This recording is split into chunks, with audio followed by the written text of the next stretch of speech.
Good morning, customers. Just wanted to do a video this morning. I've been trying to paint the picture on hip roof ventilation and where it's a problem. We'll do a video when we're done with this roof of what the solution is. But for now, I want to show the problem and kind of just explain it in further detail than what I have in the past. So let's just get right to looking at the roof, get the camera flipped around here. So here we are in Quincy today. And this is a hip roof. So remember I explained that it doesn't have gabled ends. So if you look at that white house over there, that's a gabled end. But this is a hip roof, so it doesn't have gabled ends. So basically it's shingled on all sides of the roof, and we'll kind of walk. So there's behind me. So this is a hip, and then this is a ridge. Hip, and then a ridge. So the ridge is at the top and hip's on a slope. So we'll just walk through this real quick so you guys can kind of see what the whole roof looks like while we're up here. Notice it has a continuous eave, right? So gutters all the way around. This is a true hip style roof. No gables anywhere on this roof. So what the problem is when you're calculating roof ventilation for code, you're supposed to calculate off of the eave measurement. So you're basically finding your attic space, and your attic space is defined as basically to the end of the rafters to the top. So or from code ventilation standpoint, it's just supposed to be from the end of the rafters. So if you look all the way this eave, we're calculating the square footage all the way out past the house. The house has, you know, two foot eaves on it. So we're calculating this whole distance all the way around. Right? So if this was a gabled style roof, this would not be an eave. This would be a gable built out, and it allows for a longer ridge. But because it's a hip style roof, the ridge is shorter. So on this home, the attic space is a little over 2,200 square foot. What it calculates for using the Lomenko vent calculator, right? So that's how we find what code is going to be. There's an actual equation for it, but the calculator does it for us, and it allows us to use Lomenko's vents per their rating to figure out how much ventilation that we need. So on this roof, the ridge, just this portion to this portion, and then that portion to that portion, is 37 foot long. Well, to use a typical ridge vent, we need 48 linear foot of ridge vent, right? So we talked about ridge vent sometimes being a really good option, but it's not always the best option, even though it's the most current kind of up-to-date material, because it depends on the design of the structure. So on a hip style roof, you got to be very careful that ridge vent isn't necessarily the solution. On this one, the ridge just isn't long enough, and most of it has to do with that little dog leg there. But the ridge just isn't long enough for us to do a ridge vent.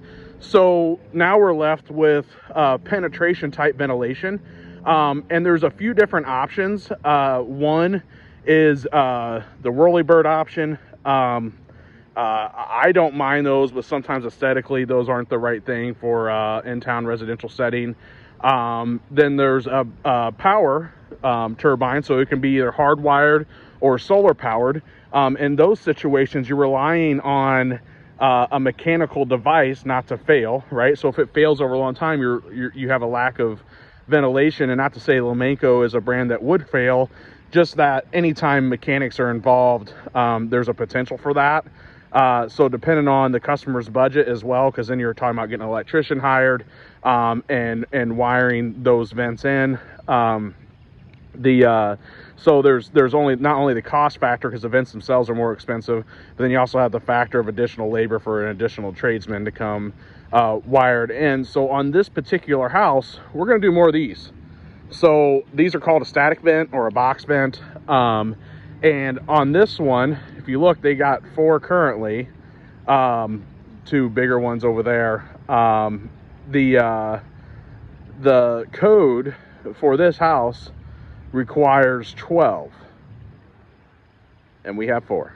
So seriously underventilated here. Obviously we're going to have to add a lot of ventilation to this, but I just wanted to take a second to point out to you guys you know, that ridge vent isn't always the solution. If you're really doing the math and really looking at code and what you're trying to obtain there when you're adding ridge vent, sometimes it doesn't allow the flow for the amount of space that you have to install it. So in this situation, we're going to install 12 of these box vents. They're lower profile than what a whirlybird would be. We would actually need less whirlybirds, but aesthetically not as pleasing. So this roof's going to get quite the upgrade in ventilation. And we're also doing gutter soffit fascia for this house as well, so they're going to get better intake ventilation on the soffit side. They already do have ventilation on the soffit, but it's just not as current as what the ventilated soffit would be.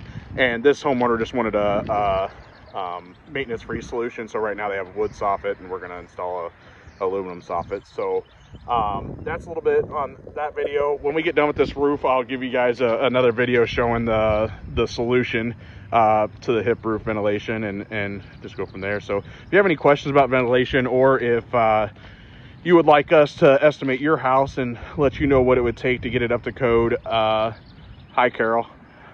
Carol's watching today.